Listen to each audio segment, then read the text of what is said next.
En el contexto de 1821, hacer una república fue una apuesta. San Martín no quiere una revolución. El modelo que él prefiere y que escoge es establecer una monarquía constitucional, porque decía correctamente que el Perú siempre había sido una monarquía, antes de los incas, durante los incas y durante el virreinato, en donde el Perú fue un reino asociado a la monarquía hispánica. Eso falla y el modelo que escoge Bolívar, por eso que probablemente no fue querido en el Perú, es esta idea de la revolución total. Muy inspirado en los ideales de la Revolución Francesa. Muy inspirado. Y muy radicalizado. La historia lo recuerda ahora como un tipo, ¿no?, de mundo y todo, pero Bolívar era un tipo radical. Radical. Única institución que queda en pie, última fase del virreinato, es el ejército. Las peleas entre militares empiezan en el virreinato. Los primeros gobernantes militares del Perú son los últimos virreyes. Abascal, Pezuela,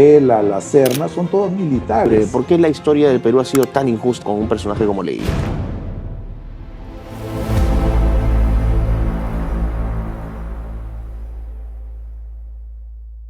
Queridos amigos, ¿cómo están? Soy Miklos Lucas y estamos en una nueva edición de Piensa Más, que ha estado rompiéndola últimamente y estamos muy contentos en esta ocasión. Y yo particularmente muy contento de tener a un gran invitado, pero ante todo un gran amigo, Mauricio Novoa, el doctor Mauricio Novoa. Mauricio es licenciado en Derecho por la Universidad de Lima, con una maestría en Estudios Latinoamericanos y un doctorado en Historia por la Universidad de Cambridge en Inglaterra. Actualmente es decano de la Facultad de Humanidades de la Universidad Peruana de Ciencias Aplicadas. Así que, Mauricio, un placer tenerte aquí, no solamente como invitado, sino, como dije, como un amigo. No, placer enteramente mío, Miklos. Estoy feliz de estar aquí. Creo que es importante decir que nos unen largos años de amistad. Así es. Una amistad además muy fructífera, Así es. que desde el comienzo se caracterizó por lo que estamos haciendo ahora, que es intercambiar ideas. Y esto es algo que yo siempre he apreciado mucho de ti y me alegra enormemente poder acompañarte aquí, y estoy además muy agradecido y muy contento de estar aquí. Gracias, Mauricio. Gracias. Igualmente, es un honor tenerte aquí, con un placer también, con mucho cariño, Mauricio, con quien vamos a tratar un concepto muy importante, el concepto de república, ¿no? El Perú es una república. Hay muchas repúblicas, más de 150 países en el mundo se identifican como república. Y si fuéramos a las cuestiones conceptuales, Mauricio, en términos generales, ¿qué sería una república? ¿Por qué se caracterizaría una república? Mira, en realidad, para entender lo que fue una república, cuando nosotros nacemos a la vida republicana, lo primero que hay que entender es que en el mundo en realidad habían, digamos, tres modelos de gobierno en Occidente, ¿no? Las repúblicas que habían existido o florecido en Italia, en las ciudades-estado italianas, que era un modelo en el fondo, digamos, griego, que eran ciudades que se autogobernaban. O sea, del modelo de polis griega. Se autogobernaban, votaba evidentemente una minoría, las personas que, digamos, pagaban impuestos, evidentemente que sabían leer y escribir. Eran hombres adultos. Hombres adultos. Y que, como te digo, se caracterizó por administrar espacios pequeños, ¿no? A pesar que algunas de esas repúblicas crecieron, como Venecia o Génova, más allá del territorio de la ciudad, por definición se administraban espacios territoriales pequeños. El otro modelo era el reino, las monarquías. Las monarquías, digamos, nacionales, ¿no? Francia es el modelo, digamos, conspicuo de eso. Y en tercer lugar estaba el modelo imperial, que normalmente eran aglutinaciones de varios reinos con sus identidades propias, sus leyes propias, bajo la cabeza simbólica y política de un emperador, ¿no? El modelo de esto había sido Roma. Ciertamente el caso español, con el ascenso de Carlos V, y el modelo de la monarquía austriaca, y después con la unión de la corona húngara, la monarquía austrohúngara. El Imperio Austrohúngaro, efectivamente. Entonces, En ese momento, en realidad, o sea, en 1821, habían como antecedentes cercanos un par de repúblicas. Una disfuncional, que había sido la francesa. La Revolución Francesa había impuesto un modelo republicano. Habían decapitado al rey, impuesto un modelo republicano con una especie de ola masiva de, digamos, violencia y de represión para poder establecer la república. En fin, son harto conocidas en fin, el uso indiscriminado de la guillotina, las muertes y masacres a los que se alzaron contra la República en las provincias, lo que se conoce como la Vendée. La Vendée. Y que además termina, digamos, muy rápidamente, digamos, en menos de 20 años o menos, eso desaparece con el ascenso de Napoleón. Claro. Entonces tenías una república disfuncional y tenías una república, digamos, en ascenso, que era la República Americana. Claro, que era Estados Unidos. Las 13 colonias se habían organizado, habían establecido un modelo republicano con mucha autonomía entre los estados, las colonias, digamos, que hoy día son los estados de Estados Unidos, las 3 iniciales, y el resto del mundo eran, digamos, monarquías o imperios. Entonces, en ese contexto, en el contexto de 1821, hacer una república fue una apuesta. Fue una apuesta, digamos, es como ganar una especie de trifecta en Monterrico. O sea, era muy poco, no había en ese momento repúblicas que tú pudieras decir que habían sido funcionales, salvo la americana, que tenía muy poco tiempo. Entonces hay una apuesta para eso, y por eso San Martín, que era un moderado, que era alguien que había sido testigo del alzamiento popular contra los franceses y cómo las turbas se habían ido contra las élites españolas que apoyaron, o en todo caso no se opusieron a la invasión francesa, a la invasión de Napoleón Bonaparte, y cómo en la desesperación hay este levantamiento popular. Él fue testigo de cómo matan a su jefe, el capitán general de Cádiz, que lo mata una turba, es como un linchamiento. Él es testigo de este linchamiento. Entonces, San Martín no quiere una revolución, no quiere sobresaltos, no quiere linchamientos, no quiere un alzamiento, no quiere un desborde. Entendía los riesgos de generar una república de la nada. Entonces, el modelo que él prefiere y que escoge es establecer una monarquía constitucional. Entonces, esto además era algo que estaba empezando a funcionar en Brasil. Entonces, su apuesta es por eso, porque decía correctamente que el Perú siempre había sido una monarquía antes de los incas, ciertamente durante los incas y durante el virreinato, en donde el Perú fue un reino asociado a la monarquía hispánica. Éramos igual que Aragón, que Castilla, que León, que Galicia, y que además, por ejemplo, Nápoles, las dos Sicilias, Nápoles y Sicilia eran un reino.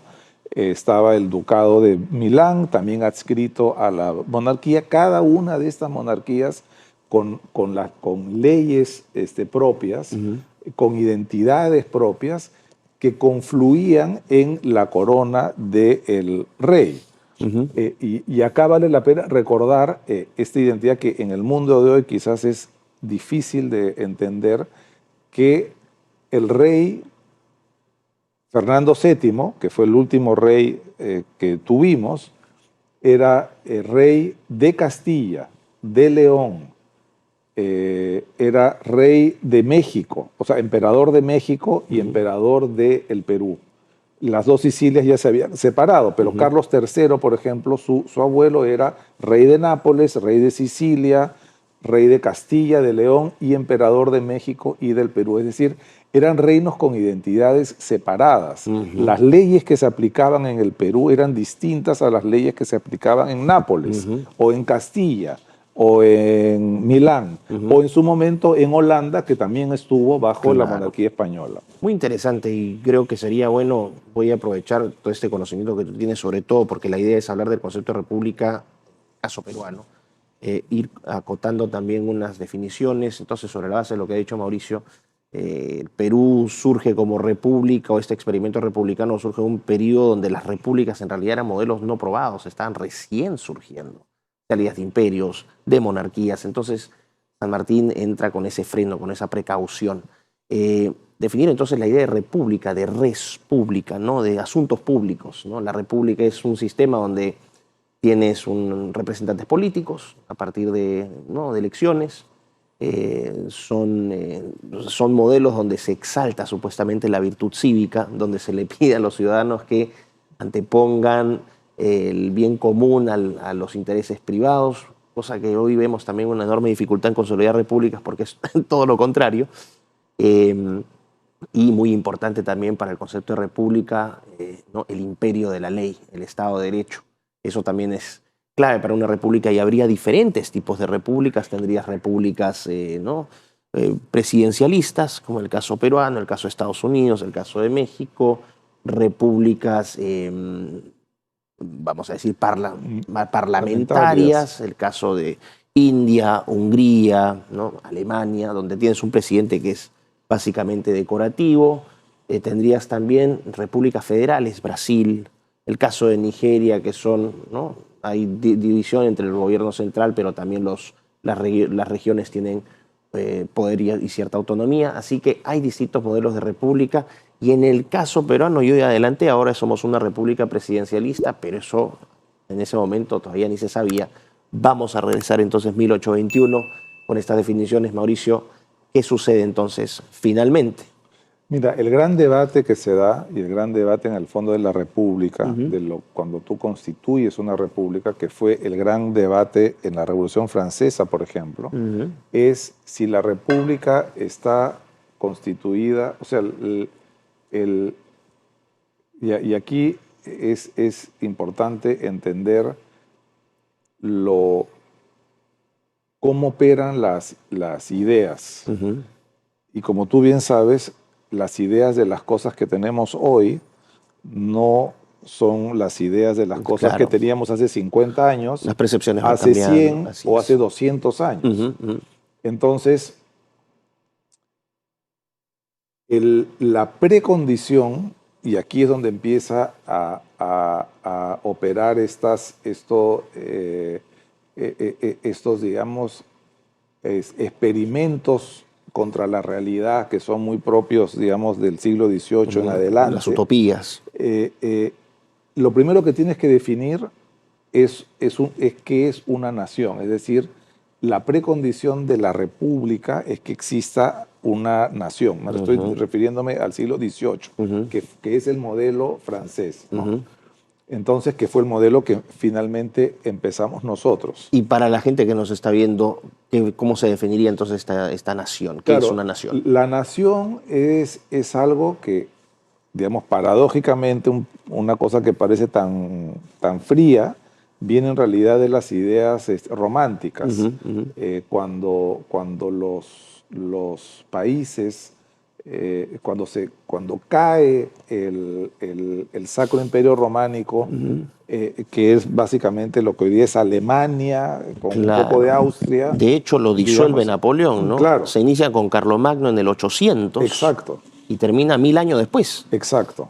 Con 1807 creo que lo disuelve Napoleón. Entonces, eso, por hacer esto en simple, genera todo desmoronamiento de algo, genera una búsqueda de otra cosa. Entonces empiezan a buscar lo que hoy día entenderíamos como identidades nacionales. Es decir, ¿qué te hace alemán? ¿Qué te hace austriaco? ¿Qué te hace húngaro? ¿Qué te hace peruano? ¿Qué te hace peruano? ¿Qué te hace francés? Entonces, eso viene, que es algo que se evidencia ya con la caída del Sacro Imperio Romano Germánico, pero es una especie de búsqueda de estos elementos que te aportan una identidad común. Que te unen, digamos, ¿no? Entonces, por eso que la música, por ejemplo, el paisaje. Claro. El paisaje El ceviche. es algo típico. No, o sea, me refiero al paisaje en la representación No. del arte. Es una representación como del territorio, ¿te das cuenta? Este paisaje es propio del Perú. Claro. Este paisaje es propio de Alemania. Esta exaltación. Y lo otro, como el ceviche, es la búsqueda de signos que sin necesariamente ser peruanos, porque también hay ceviche en México. Exacto. Que el nuestro sea más rico no hace que en México no exista ceviche. Así es. Es esta búsqueda por los signos que te elementos que unen. brinden una identidad como entonces en términos ultra sencillos, entonces seríamos peruanos porque compartimos un idioma, un territorio, una creencia, ¿no? En su mayoría somos cristianos. Exacto, unas católicos, creencias, unas costumbres. Ceviche, papa la huancaína, sambocavero, Exacto. Amazonía, rojiblanca, la selección peruana de fútbol que es un desastre. Tres regiones, por más regiones, que efectivamente. Eso. Entonces, esos son los elementos en común. Entonces, y esto tú te das cuenta porque estas repúblicas tienen que tener símbolos que te unan. Entonces, normalmente, como es el caso peruano, lo que se escoge para representarnos es lo material, esta cosa, o sea, es la cornucopia, que son los minerales, el árbol de quina. El árbol de la quina y la vicuña. Y la vicuña, efectivamente. Entonces son cosas, eso es peruano, ¿no? En Ecuador me parece que ese es un río, o sea, se escogen elementos concretos para identificar. En Chile. Exactamente. Entonces, el caballo venezolano, claro, la llanura, que mira a la izquierda. Cosas, digamos, concretas. Y es la época en donde surgen los himnos nacionales, porque en la época de Carlomagno no había himno nacional. Claro. En los reyes medievales no tenían himnos nacionales. Probablemente tenías escudos, banderas. ¿no? Otro tipo de cosas, pero esta cosa de la canción nacional, y de hecho muchos himnos, si tú ves las partituras originales, nacen como Canción Nacional de Chile, Canción Nacional de Venezuela. ¿Te das cuenta? Y después se eleva. Entonces, en esta búsqueda tú dices, ya, perfecto, esta es mi gente, digamos, este es mi territorio, estas son mis características y esta es mi gente, perfecto, que son los ciudadanos. Ahora, el gran debate en la República es perfecto. Si la República, quienes van a gobernar la República tienen que ser elegidos por ciudadanos, ya sabemos que esos ciudadanos por definición tienen que haber nacido en ese país, entonces, ¿quiénes son? ¿Son todos? Entonces, ahí es donde empieza esta construcción republicana que es, otra vez, es una apuesta sobre un ideal, pero no desprovista de problemas. Claro, y problemas serios. Problemas serísimos. Estructurales, en realidad. Entonces, ¿quiénes son los que pueden decidir? Y lo que ocurrió en el Perú, como en todas las repúblicas inicialmente, es que solamente podían elegir los que pagaban impuestos. Entonces tenían que ser, como dijiste al comienzo, hombres que pagaban impuestos. Entonces esos eran los ciudadanos. En términos. Pero en la República, que es un antecedente en la República Francesa, hay esta idea que no solamente el accidente de haber nacido en un territorio y el acto de contribuir al sostenimiento de ese país te vuelve un nacional, sino también tienes que tener, digamos, cierto tipo de características políticas. Entonces empiezan, tanto en el Perú como en Francia, a quitar o dar la ciudadanía en función de cuál es tu posición política. Es decir, si no crees en la República Francesa, no podías ser ciudadano. Claro. Y eso generó, que es algo que hoy día puede parecer, digamos, monstruoso, pero hoy fue la forma que empezamos nosotros, o que nacemos a la vía republicana, es con esta idea que hay ciudadanos activos, es decir, los que participan, y ciudadanos pasivos, que son los que no participan, los que no votan, son los que no votan y no son considerados en las decisiones. Entonces, en ese sentido, estas repúblicas se parecen a las repúblicas italianas, a las repúblicas, digamos, griegas, en el sentido que eran repúblicas aristocráticas u oligárquicas, ¿no? No todos eran ciudadanos, Claro. no todos participaban de las decisiones. Y se modifica también la estructura porque en la polis griega, claro, los ciudadanos tenían una participación directa, era una democracia directa, vamos a decir. En las repúblicas las democracias no son directas, sería imposible, Exacto. porque tenemos 25 millones, 30 millones de personas, entonces surge el modelo de representación política, Exacto. ahí surge la legitimidad, concepto de soberanía, etc. Y que es algo que se toma la Revolución Francesa de los griegos, o sea, del mundo clásico, y que se implanta aquí, ese es otro fenómeno que es muy interesante, esta idea que tienes tú que servir. Entonces hay una simbiosis entre el servicio militar, entre lo militar y lo ciudadano, ¿no? Hay una militarización del virreinato anterior a la República, y eso contribuye a que, y está en algunos escritos, la idea esta que los militares son los primeros ciudadanos porque su servicio es un servicio, a la patria, digamos, último, ¿no? Así o sea, que es. implica el sacrificio de tu vida, ¿no? Ahora, entonces, solamente para terminar, Sí, dale. entonces está esta cosa de que solamente algunos pueden votar, esta idea de lo militar como algo muy importante. Que para el Perú va a ser fundacional.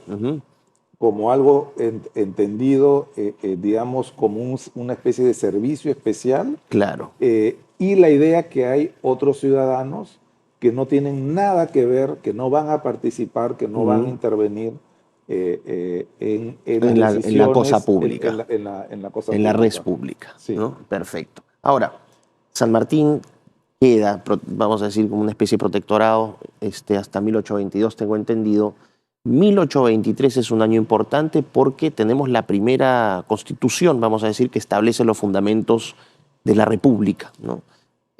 Comentaba contigo fuera de cámaras que hemos tenido 12 constituciones, eso de alguna manera refleja la inestabilidad política que hemos tenido, también la dificultad de consolidarnos como nación porque no nos ponemos de acuerdo, pero en 1823 ya tenemos una primera constitución. 1824 Bolívar, ¿qué pasa ahí? Con la idea de república, y Bolívar no va a terminar en buenos términos con el Perú. Mira, otra vez, hay una situación, digamos, nosotros hemos aprendido la historia, digamos, cronológicamente, pero digamos, entre 1823 y el 24, Lima es nuevamente tomada por las fuerzas realistas. Entonces, hay la Constitución, pero al mismo tiempo en de Lima facto, nuevamente claro, gobernaba el virrey. De hecho, las primeras representaciones diplomáticas, como los representantes británicos, por ejemplo, que llegan al Perú, que reconocen la República Peruana muy tempranamente, o el Perú independiente tempranamente, cuando llegan, digamos, le presentan las credenciales al virrey. Claro. La Serna estaba en la sierra, en Lima estaba Rodil, y el primer representante británico diplomático en el Perú le presenta las credenciales a Rodil. Claro, o sea, básicamente seguíamos siendo entonces o sea, hay una, digamos, nada, o sea, Roma no se construye en un día, y ciertamente la República Peruana tampoco no es que en 1821 hay una especie de corte inmediato en donde ya todo se vuelve rojiblanco, sino hay un proceso que es muy complicado, muy complejo, en donde, digamos, peruanos de uno y otro bando van, digamos, tratando de sacar adelante esto, ¿no? Ahora, corrígeme si esto es cierto o no. En base a lo que tú decías, recién en 1826 ya son expulsadas todas las fuerzas realistas, tengo entendido. Sí, es como un proceso. No, entiendo que es un proceso, porque pero también Bolívar emprende empieza digamos, con Monteagudo, o sea, uno de los temas problemáticos de la independencia peruana, a diferencia de la brasilera, por ejemplo, o la de Estados Unidos, es que otra vez se actúa en términos revolucionarios, es decir, revolucionarios como la Revolución Francesa. Entonces empiezan a expropiarse propiedades, empiezan a declararse, digamos, a dejar, quitar de sus posiciones, expulsar a peruanos que apoyaban la causa realista. No es un proceso como de conciliación, es decir, es un proceso con un Perú profundamente dividido, en donde especialmente, digamos, en donde la lógica de San Martín fue tener algo más o menos conciliado a través de esta monarquía constitucional. Él escoge un candidato británico para ser rey. ¿Quién fue para el ser escogido? Emperador. Fue Leopoldo, el Leopoldo. que después fue Leopoldo de Bélgica. El famoso... No, Leopoldo I. Ah, porque El del Congo, no. El del Congo viene a ser que su nieto. Es el hijo, me parece. Es el hijo, claro. El hijo o el nieto, quizás, no sé. Okay. Pero no, Leopoldo, que es otra historia, otra historia que en sí misma es muy interesante y revela, digamos, las complejidades de ese mundo. O sea, San Martín propuso a Leopoldo. ¿A Leopoldo por qué? Para ser emperador del Perú. El Perú, sí. A Leopoldo le habían propuesto antes ser rey de Grecia y había declinado. Después le ofrecen ser rey del Perú, emperador del Perú, y cuando llega la misión del río Parocién con este encargo a Londres, ya San Martín había sido depuesto. Entonces no puede hacerse efectiva. ¿Y él por qué escoge a Leopoldo? A Leopoldo. Porque él pensaba que necesitábamos nosotros estar aliados con Inglaterra para tener cierta autonomía al inicio de la vida independiente. Claro, porque España e Inglaterra siempre han mantenido tensiones militares, políticas. Entonces, y además, como se sabe, el Parlamento mexicano le había ofrecido la corona a Fernando VII, que en ese momento estaba exiliado, para que asuma él como emperador de México, y eso no había funcionado. Entonces San Martín, y después está el experimento de Iturbide. Bueno, que en México sí, de hecho, claro, Maximiliano fue emperador. Luego de eso, pero luego de la independencia no se designa, digamos, a Agustín de Iturbide como emperador. Y eso tampoco funciona. Entonces, San Martín, para asegurarnos algún tipo de independencia frente a España, escoge a este candidato que en ese momento era viudo de la princesa de Gales. Entonces era un belga, perdón, era un alemán, era Sajonio Coburgo-Gotha, que había peleado las guerras contra Napoleón, es decir, un veterano de las guerras de Napoleón, de esta casa, digamos, principesca alemana. Se había casado con la princesa de Gales, la princesa de Gales había muerto en el parto, entonces ahora eran conectados con Inglaterra, pero en ese momento ya Inglaterra tenía otro rey y no sabían qué hacer con él, porque era un viudo que había sido... Entonces estaba en una posición como, en el limbo, como muy ambigua, efectivamente. Entonces hubiera sido el candidato en ese sentido ideal, porque estaba vinculado con Inglaterra, pero no era inglés. Y se hubiese podido dedicar vamos a decir, a regir ese nuevo imperio. Entonces, en fin, eso falla, y el modelo que escoge Bolívar, por eso que fue alguien que no fue querido en el Perú, es esta idea de la revolución total. Claro, o sea, esta cosa Bolívar maximalista, muy inspirado en los ideales de la Revolución Francesa. Muy inspirado. Y muy radicalizado, porque la historia lo recuerda ahora como un tipo, ¿no?, de mundo y todo, pero Bolívar era un tipo radical. Radical. Y entonces, por eso no fue querido. Y vota. De hecho, es expulsado del Perú. Claro, es expulsado del Perú, y porque además emprende esta, obviamente, como tú lo has dicho, esta política radical. Parte de la élite peruana se va. Entonces, digamos, yo no sé si el término es exacto, pero deja una especie de escenario como de tierra arrasada al final. Claro, ¿no? Exactamente. ¿Qué pasa con el Perú? 1827, entonces finalmente Bolívar fuera. Y aquí, Mauricio, vamos a tener los primeros años de la República, ¿no? Con estos ideales de representación popular, de inclusión. Tenemos un siglo XIX marcado principalmente por gobiernos militares, caudillismos muy duros, recién en 1872, creo que tenemos al primer Sí, presidente del partido civil, sí, un no militar, exacto. ¿no? Es Manuel Pardo. Manuel Pardo. Pero antes de eso, tenemos estas dictaduras y estos Mira, caudillismos. sí, yo no creo, digamos, no son dictaduras en O el sea, vamos de sentido las actuales, ¿no? del siglo XX. Son caudillismos, eso es más apropiado. Mira, o sea, ¿qué cosa pasa? Que es un problema que arrastramos hasta hoy.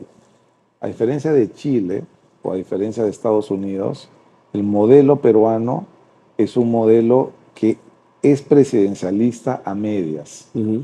Entonces, no existe lo que se llama un poder moderador. En las monarquías constitucionales, que son, digamos, parlamentarias, el rey es el poder moderador. Ujú. Fue en Brasil. Claro. Entonces, eso hace que, o sea, en todo modelo, cuando hay un conflicto entre el ejecutivo y el legislativo, tiene que haber alguien que decida. Un mediador. Eh, Ujú. en las repúblicas, donde no hay un rey, eh, o decide el parlamento o decide el presidente, repito, como el caso chileno. De Ujú. hecho, el lema de Chile, que se cita como militarismo, que connota militarismo, en realidad tiene un origen en ese modelo. Por la razón o por la fuerza se refiere al poder Ujú. del presidente como poder moderador en Claro. Chile cuando hay diferencias entre ambos. En Estados Unidos es igual. El poder moderador es el presidente. Ujú. Y en las monarquías constitucionales, te repito, Es el ese rey o rey, la y reina, en los claro. sistemas parlamentarios es el parlamento. Ujú. ¿No? Ujú. Por eso ahí está esta cosa que cae el gobierno y el parlamento es el que elige un nuevo jefe de gobierno Ujú. y él a su Claro. vez elige a sus ministros. Pero en el Perú no hay un poder moderador. Entonces, eh, eh, hay ese elemento, digamos, dentro del sistema que se establecen en las constituciones peruanas, que no hay un poder, no se define claramente si es parlamentario o es presidencialista. Ujú. Por eso que los gobiernos estables en el Perú han sido cuando el partido del presidente ha tenido mayoría en el Parlamento, y cuando no ha tenido mayoría, que es lo que ha pasado en los últimos 20 años, es que esto ha sido mucho más caótico. Ujú. Ujú. Entonces hay ese elemento y el otro elemento, que es un elemento histórico aplicable a todo el continente americano, es que el Parlamento, mira, todo país tiene lo que se llama una constitución, digamos, legal y una constitución histórica, es decir, las formas como te has organizado tradicionalmente para, digamos, llevar a cabo el despliegue del Estado Ujú. y el funcionamiento del Estado. Y el Perú durante 300 años solamente tuvo, como todas las monarquías, dos poderes, una especie de poder ejecutivo legislativo, que era el virrey, y Ujú. un poder judicial, que eran las reales audiencias. Ujú. El ejercicio del voto en el Perú estaba limitado solamente a los Bueno, un puñado, municipios, exactamente. a los cabildos. Ujú. Entonces, el Parlamento fue una especie de elemento ajeno, fue una especie de ovni, Ujú. de algo que había venido sin tener ninguna raíz histórica en el Claro, no Perú. hay, exacto. No hay antecedentes, Ujú. no es como el caso, digamos, británico, que desde la Carta Magna se establece un parlamento Ujú. donde los varones están representados. En el Perú no hay, en general. En Francia había como este Parlement, Ujú. donde se juntaban de veces, pero no era una institución estable, ¿no? Claro. Y esta anomalía es la que termina generando los problemas de gobernabilidad que, si quieres, vivimos hasta el día de hoy. Claro. O sea, un problema entonces fundacional de lo que tú estás hablando, el problema de institucionalidad, de trayectorias históricas, el famoso copy-paste que siempre trae problemas porque se dice, si en Francia funcionó, vamos a hacerlo acá, y no funciona porque no hay una cultura dentro de esos modelos institucionales. Es decir, el Perú nace con varios problemas entonces, ¿no? Y aquí habría que agregarle otro que a veces no se comenta mucho, pero que es cierto, es decir, el concepto de identidad nacional estaba bastante disgregado en realidad, porque no se sabía si aún éramos, si éramos los criollos eran más de España o eran de acá. Tenías la cuestión indígena también, geográficamente, claro, dices Chile, bueno, Chile es una tira, pero Chile es Claro. planito, más o menos, ¿no? Hasta Puerto Montt, de ahí se corta un poquito. Estados Unidos es todo planicie hasta las montañas rocallosas, Sí, el tema de infraestructura es más fácil, pero nosotros somos un caso con una aparte. geografía satánica, Una ¿no? fotografía, porque tienes una costa que será pues 150 kilómetros, 180 kilómetros y después ¡plum! Sí, Te vas para arriba y son dos planetas distintos. Y ese planeta Sierra es distinto al planeta Amazonía.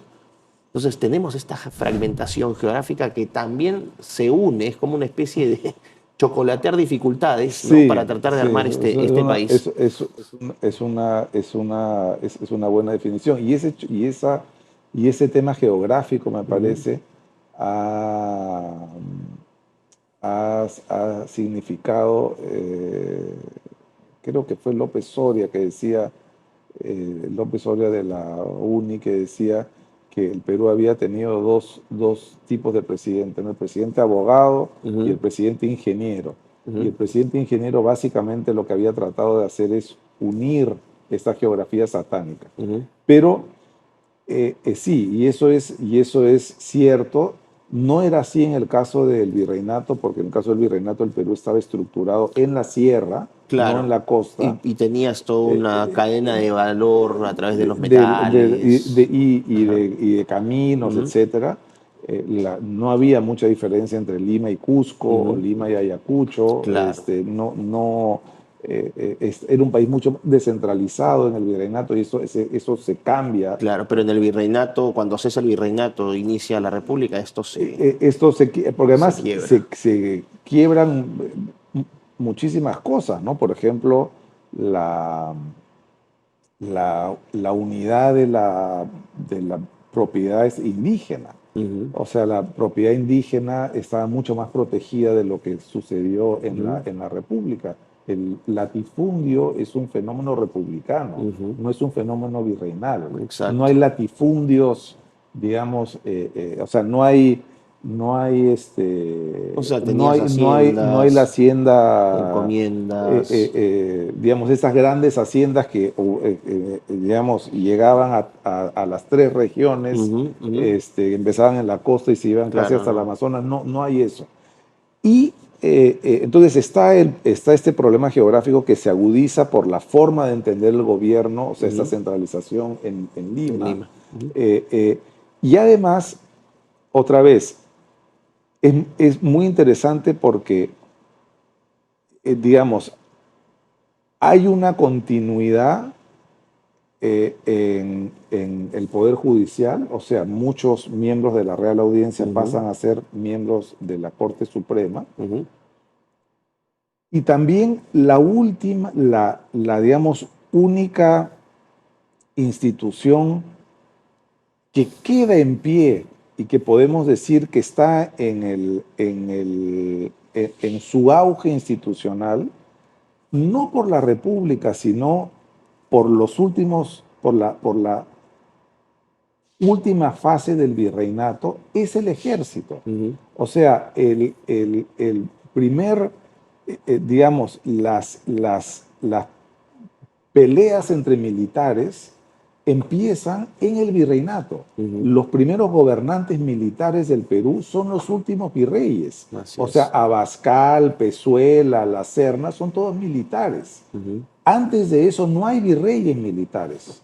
Es decir, esta militarización del virreinato que se genera con las reformas borbónicas de Carlos III, que buscan que haya mayor injerencia del gobierno central de la corona en el Perú, terminan, digamos, fortaleciendo a esta clase militar que antes de la mitad del siglo XVIII era inexistente. ujú, ujú, O sea, no hay, esto es bien importante entender esto, no hay como en Estados Unidos ciudades en el Perú que se llaman fuerte algo.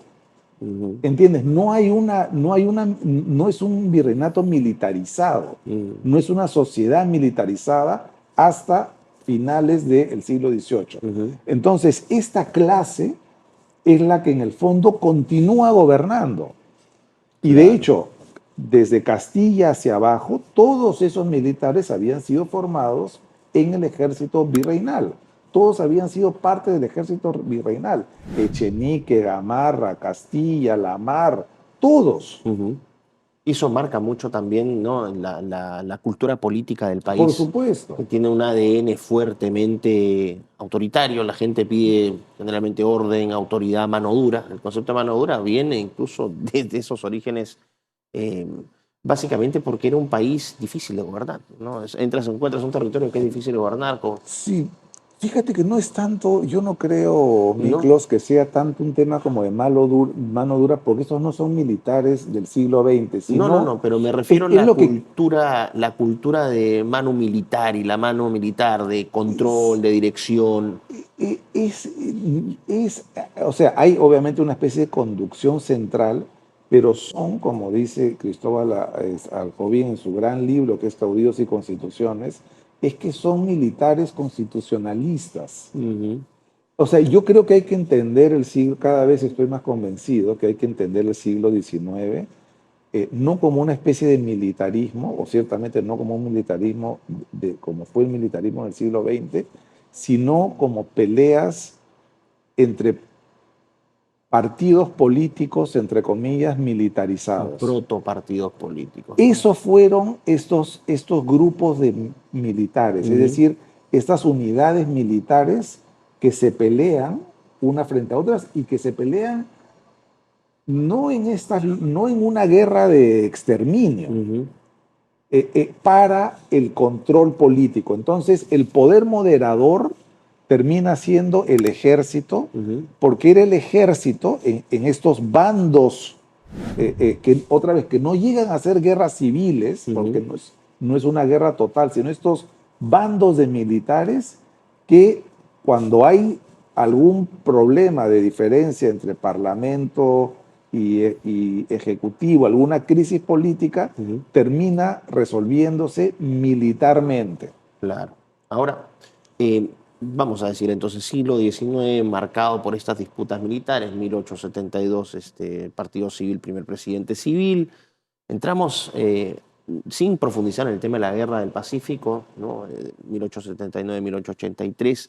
Ahí hay un elemento, por ejemplo, de si alguna cosa positiva pudo haber traído la guerra con Chile, fue que fue un elemento de Unión. identidad y unión nacional de un país que es históricamente fragmentado y que probablemente se consolida con Tacna, Sí, ¿no? sí, efectivamente, Tacna es Hay un como una elemento especie fuerte de construcción de de, república a sí, partir del símbolo totalmente de acuerdo Ujú, con eso, y tú te das cuenta que no existía ese sentimiento nacional, o ujú. que existía tenuamente, por una cosa que es muy interesante y que a veces pasa desapercibida.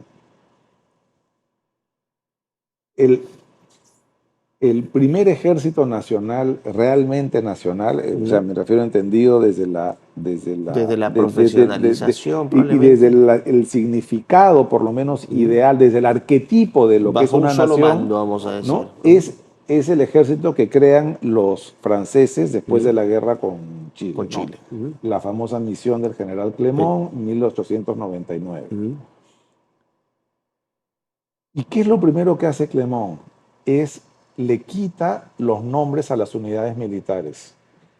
¿Por qué? Porque efectivamente hasta la guerra con Chile, las unidades militares se habían estructurado de acuerdo a la lógica del antiguo régimen. Es decir, el batallón Ayacucho era de ayacuchanos, el batallón mm, de Cusco era de cusqueño, cusqueños, entiendo. el batallón de los y además tú incluso encuentras estos nombres específicos, ¿no?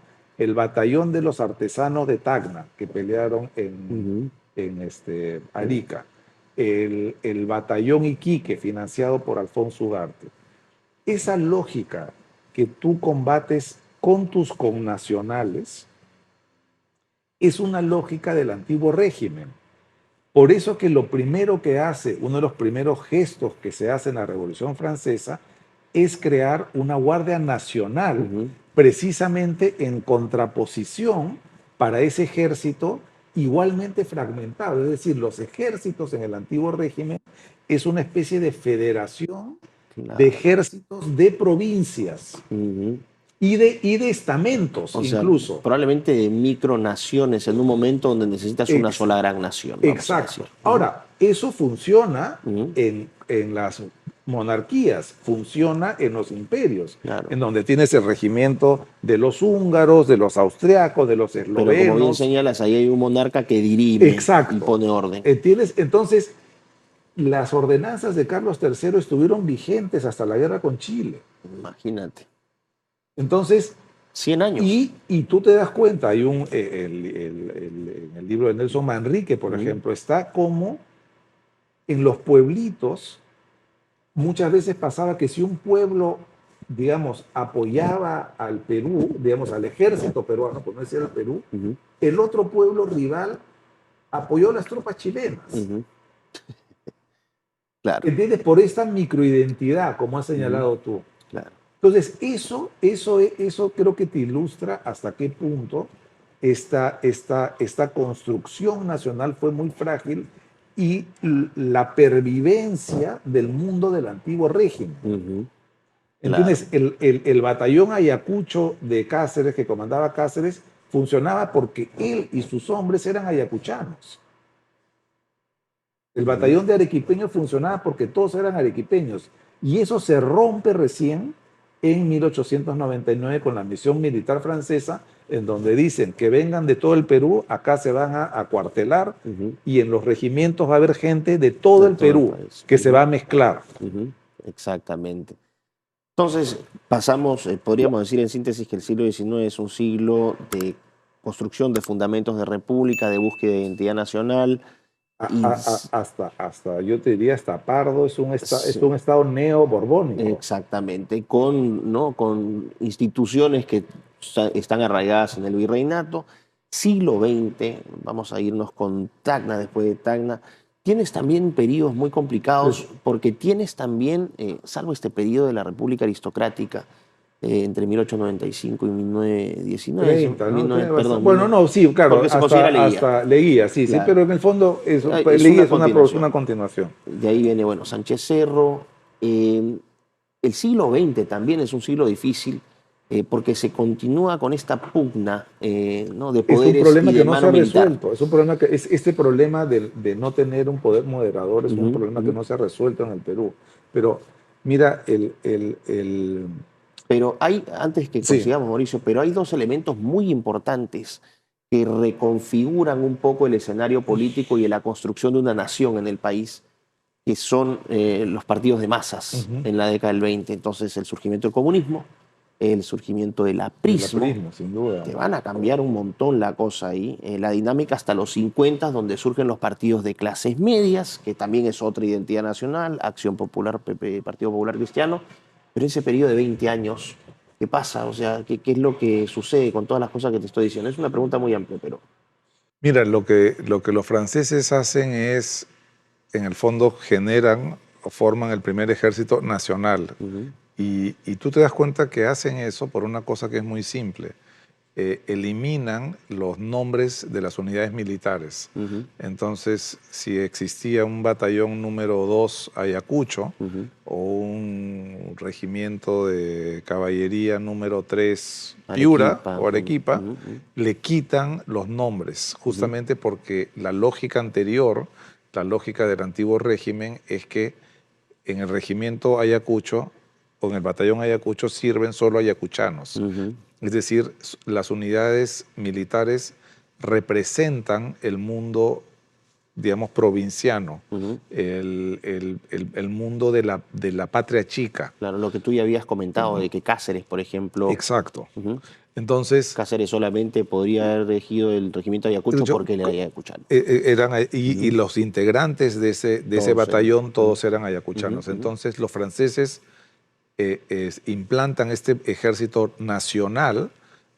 y la idea de la fundación de la Escuela Militar de Chorrillos es que tú traes a cadetes de todo el Perú y los mezclas ujú, en la Escuela Nacional de Chorrillos y pasas a servir en el Regimiento 3, en el ujú. Regimiento 5. Indiferenciado. Totalmente. Perfecto. Entonces, eso, digamos, es lo que hace este ejército peruano moderno, que se mantiene curiosamente en términos de los nombres, si bien se forma el primer ejército peruano en un sentido moderno, es el ejército que forman los franceses, pero curiosamente la fuerza de la costumbre es enorme. Y en los años 50 regresan las unidades militares a los nombres anteriores, ya no compuestas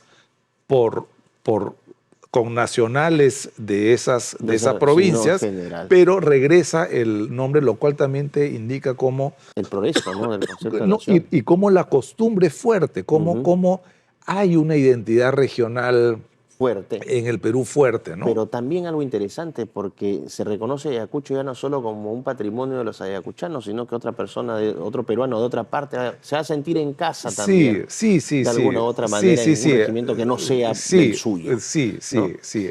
Y eso es importante, lo que mencionábamos entonces, elementos de unidad nacional. Fue la guerra con Chile, la derrota fue un elemento de unión nacional, Tacna, ¿no? También es un momento de unión nacional. Y lo que tú mencionabas en algún momento fuera de cámaras, la pérdida de territorio. Claro, eso es una república marcada en esta exaltación. Es una realidad, forma triste, ¿no?, de construir nación. Sí, creo que representa lo complejo que ha sido la construcción de la identidad nacional y lo complejo de este fenómeno de la exaltación de la República Peruana, porque primero ha sido una república y una identidad construida en términos reales en base al mundo virreinal, es decir, a este mundo que nace de la mezcla entre la cultura española y la cultura precolombina en el Perú.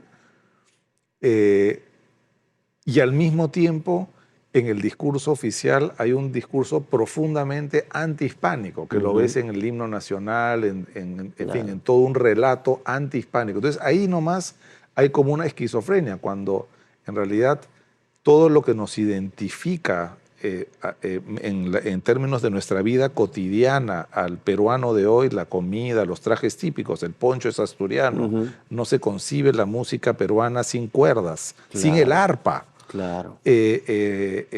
Todos los trajes típicos, el pantalón hasta la rodilla, las monteras. La gastronomía tiene mucho. La gastronomía es imposible que tú toques algo en tu vida cotidiana que no sea digamos, producto de este mestizaje profundo, que es lo que nos genera la identidad. Yo siempre repito una frase que es muy honda de José Agustín de la Puente, y es que cuando la Serna se embarca en Islay después de Ayacucho para no volver al Perú, deja un Perú que Pizarro no hubiera reconocido. Claro.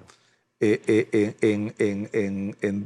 términos de la flora, de la fauna, o sea, tú no puedes digamos, pasar por la sierra peruana sin ver ovejas, sin ver cerdos, cabras, vacas, caballos. No se, o sea, ¿qué sería de la identidad de los morochucos en Ayacucho sin el caballo, sin corridas de toros?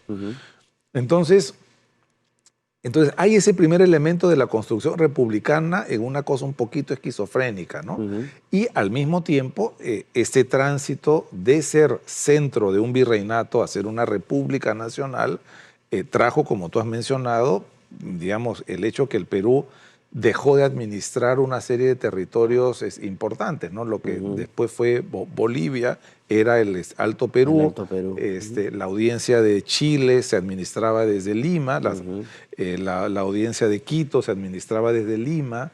Entonces hay ahí también o sea, pasamos de ser el centro de este digamos, virreinato, que ya había sido cortado por los Borbones cuando se crea el virreinato de Nueva Granada y el de Río de la Plata, pero aún así éramos el digamos, centro, ¿no? Era como decía Ribagüero, que es una frase muy bonita, la patria primogénita de América, ¿no?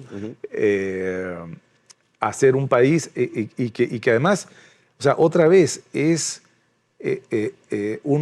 hay una especie de leyenda negra sobre el virreinato, pero fíjate que fue un periodo, para empezar, sin guerras nacionales. O sea, las Claro. guerras entre Perú y Ecuador o Perú y Chile son productos, son productos Las guerras post-independentistas. en la Gran Colombia, todo un desastre.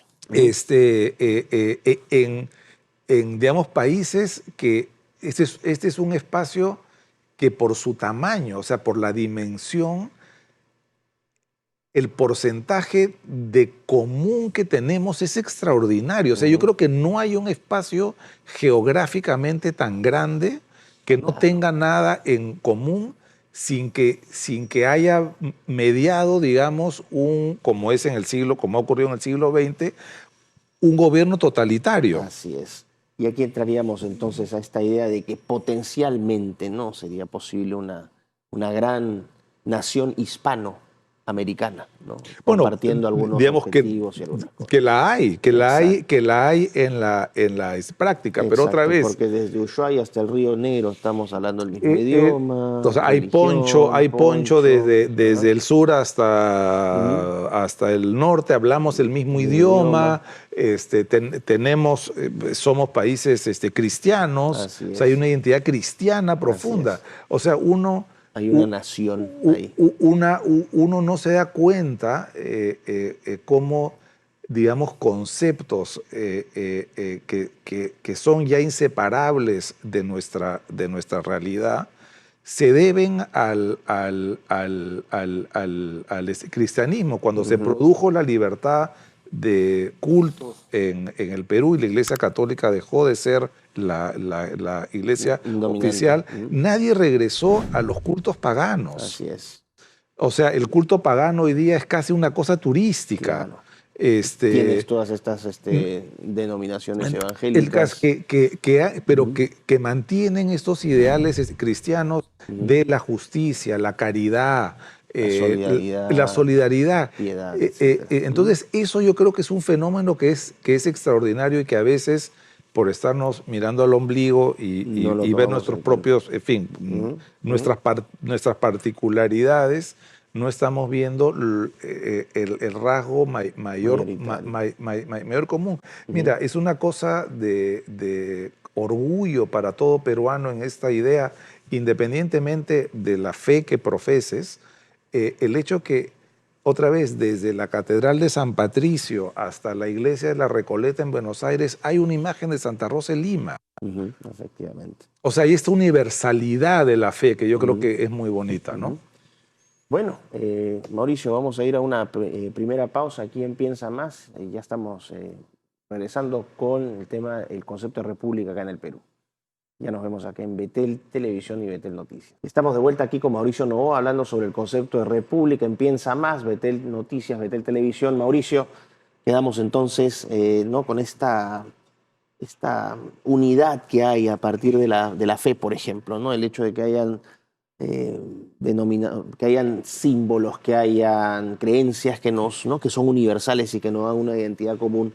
Vamos a regresar al Perú y vamos a pasar hasta el siglo XX, ¿no? Te decía, después de la República Aristocrática, que es un periodo donde se construye de alguna manera nación, ¿no? Es un periodo de modernidad, sobre todo con Leguía y un avance.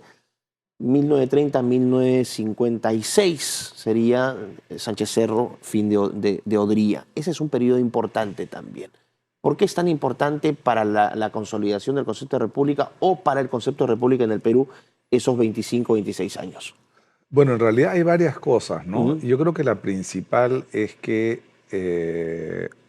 en la época de Leguía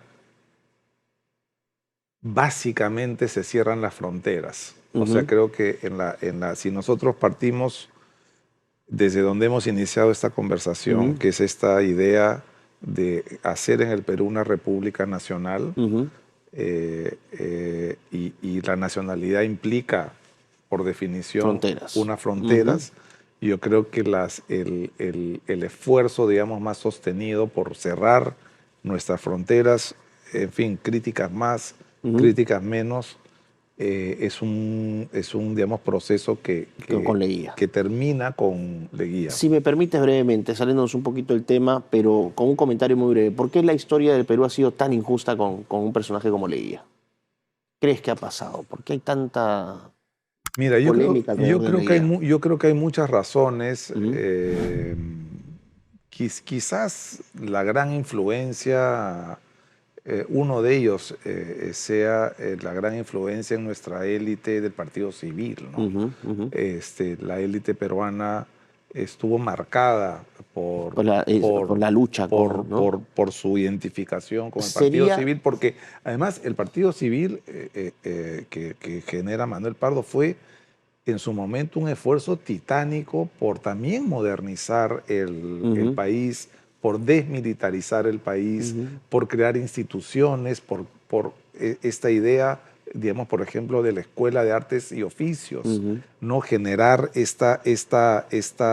digamos, industria, ¿no? ujú. Entonces, quizás, digamos, pueda ser ese Podría uno de ser, los factores, ¿no? sería preciso decir que hay paralelismos entre Leguía y Fujimori. Hay Hay enormes, muchos, ¿no? ¿no? Y esta idea también O sea, como que Leguía fue el Fujimori de su época. fue el Fujimori de Ujú, su época y esta idea también que ocurre con los políticos y es de no siempre entender cuál es el fin de tu ciclo político, ¿no? ujú, Que es muy ujú. difícil Claro. desde el poder, ¿no? Y que resalta algo también esta idea de que no es una idea que en realidad es una realidad triste, pero por ejemplo las élites en el Perú no han estado tan comprometidas, por ejemplo, con la construcción del concepto de república o de patria, por ejemplo, como las élites en Chile, donde sí tienes una... Hasta los años 50, 60 yo te diría que sí. ¿Ah? Yo creo Sí. que había mucha más participación en política. Y lo ves por la participación de las élites en las Fuerzas Armadas. Ujú, Y ese ujú, fenómeno termina, me parece a mí, en los años 40. O sea, ujú, fíjate que ya hay rezagos de eso. Fíjate ujú. que incluso en el gobierno de Velasco había un general Benavides, Claro. había un general Montañe, Ujú, ujú, ujú, ujú, en la Marina ciertamente, han habido graus en la Marina hasta los años 90. ujú, ujú. Entonces sí, yo creo, claro, digamos, obviamente eso ha ido... Pero fíjate, hay una historia muy bonita que me contó Víctor Andrés García Belaúnde, que es mi suegro, como Ujú, tú ujú, sabes, ujú. sobre las fronteras. Y él cuenta que cuando le dan el golpe a Leguía, se le acerca, el Perú había firmado el Tratado del 29, Ujú. cerrando probablemente el capítulo más Dolorosa doloroso, de su historia, claro. fronterizo Ujú, del Perú, ujú. porque eso ha sido un Porque trauma hemos tenido problemas limítrofes en realidad con todos. con todos, pero el Ah, el chileno pues ha chileno fue el sido más el emblemático. más difícil, como tú bien has señalado. Tacna pues tiene un lugar especial Es un símbolo de peruanidad, de vamos a decir, peruanidad ¿no? hondísima. Yo creo que todo Ujú, peruano, de las cosas más emocionantes donde ujú, yo he estado en mi vida, ha sido en el paseo de la bandera en Tacna y es ujú, algo de una peruanidad profunda, ¿no? Profundísima, ujú, ¿no? ujú, Entonces, cuenta él que viene el embajador de Chile y le ofrece asilo a Leguía. Le dice, mire, está la embajada, está un buque en el Callao esperándolo para que vaya. para que vaya a Chile. Y de Ujú. hecho, una de las avenidas principales de Santiago, Santiago, la en la avenida zona Leguía. financiera, es la avenida Ujú, Leguía. ujú. Ni en el Perú tiene una avenida Sí. así. Eh, y Leguía le dice al embajador que le agradezca al presidente Ibáñez, me parece que estaba en Ujú. esa época, Adolfo Ibáñez. Adolfo Ibáñez, Ujú, que le agradecía profundamente eso, que apreciaba mucho eso, pero que él no podía irse exiliado porque la paz entre los dos países era una paz joven. ujú. Y yo, yéndome al exilio, voy a terminar empañando, complicando este proceso de paz. Entonces creo que es una historia muy Claro, linda, noble. del desprendimiento, ¿no? del desprendimiento que tuvo Leguía, ¿no? Ujú. Y mira, entonces el siglo XX es importante por el tema territorial. Efectivamente, hay coletazos de esas guerras, la guerra del 41, lo que pasó con el Ecuador, que fue el único cabo suelto, ¿no? 41, 81, Falso Paquilla y Tú tienes un Cenepa, pariente 96. que es héroe Mi de esa guerra. Abuelo. Ujú. Creo que hay la consolidación del ejército en otra clave, no en la clave de un ejército, digamos, fragmentado que tiene pugnas políticas, sino un ejército nacional que, otra vez, inoculados por los franceses, tiene en su misión, ¿no? Hoy día hablando como hoy día se habla que las instituciones tienen misión y visión, tienen su misión el desarrollo nacional. Entonces este desarrollismo del ejército peruano es, así como nacionaliza el ejército, la misión francesa, también le inocula este virus del desarrollismo, de ser partícipe en el desarrollo nacional.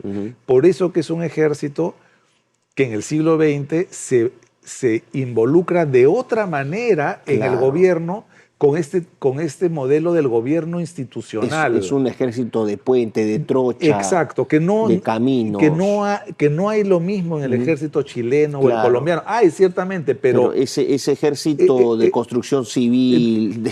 es algo muy peruano, que es algo y que, digamos, le da la legitimidad, entre comillas, a poder intervenir en los asuntos del Estado. Fíjate que el ejemplo conspicuo de eso es Odría, que es asociado a un gobierno de construcción.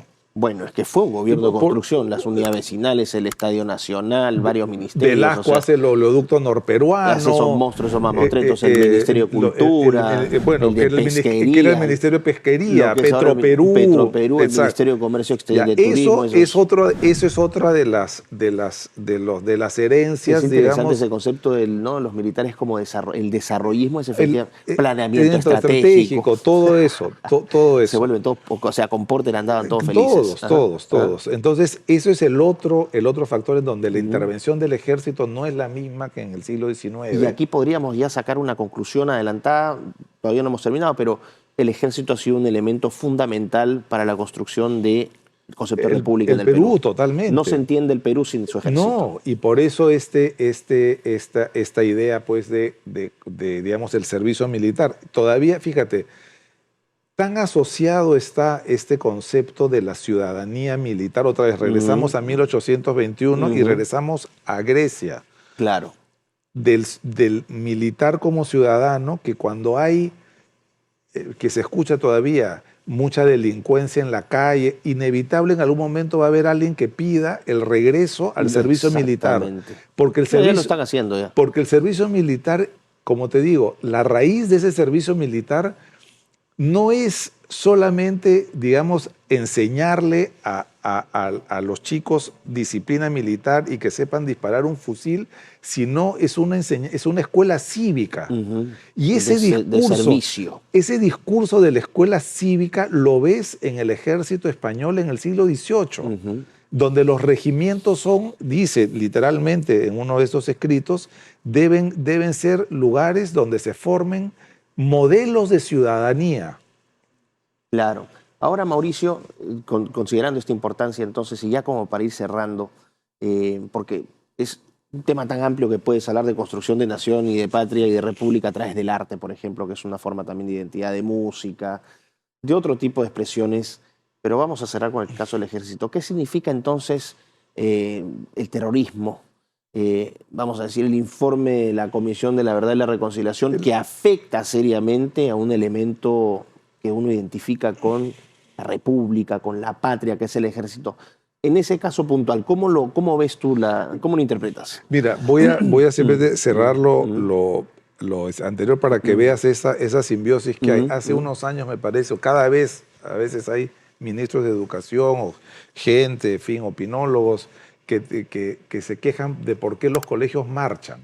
Claro, es que ¿No es cierto? Y todos estos intentos han sido fallidos porque ese marchar te das cuenta que Está que es incrustado. parte de la identidad. Es parte de la Los identidad. niños están esperando marchar. Quieren marchar. Nacieron así. Entonces, esta idea, además, no solamente Con marchan. la banda. No, escúchame, no solamente marchan, y tú lo ves en 28 de julio, no solamente marchan los chicos del colegio, marchan sino todos. las enfermeras, Sí. los de defensa civil, todos quieren El marchar. entrenador del equipo de fútbol, Todos quieren marchar. Entonces hay una identidad. Mira, el caso del terrorismo claramente, digamos, representó esta impronta de las ideologías marxistas del siglo XX, ¿no? O sea, sin, digamos, se habla mucho en este discurso, lo cual además es en sí mismo una lógica marxista, esta idea que son las condiciones sociales, las que generan estructura y superestructura. el tema de la estructura, lo que genera el, digamos, terrorismo, y te das cuenta que claramente lo que hizo es, igual que donde hubieron estos regímenes, era una especie de líder, digamos, iluminado, entre comillas, mesiánico, la cuarta espada del que comunismo. quiere implantar eso. Por eso que no hay un Abimael, o sea, en Ecuador no hay terrorismo, no porque la situación social haya sido mejor que en el Perú, sino porque no hubo un Abimael Guzmán. Y es ¿no? un indigenismo mucho más militante el ecuatoriano, ojo. Claro, que el peruano, claro. mejor organizado. Claro, igual que en Bolivia. Igual o sea, no hay en Bolivia terrorismo porque no hubo Abimael Guzmán. No hubo Mesías, efectivamente. Entonces, eso y fue, digamos, un intento por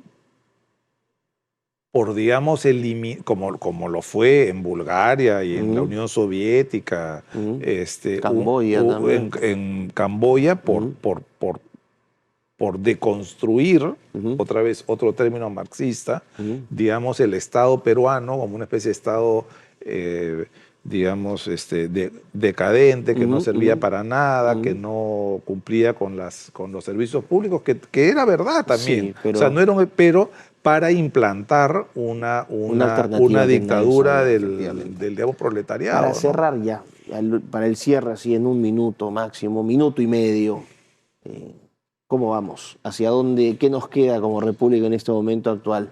Obviamente es una pregunta muy abierta, pero es vamos a decir, una reflexión no académica, sino personal. Sí. Mira, yo creo, y te agradezco la pregunta, yo creo que estamos, para los que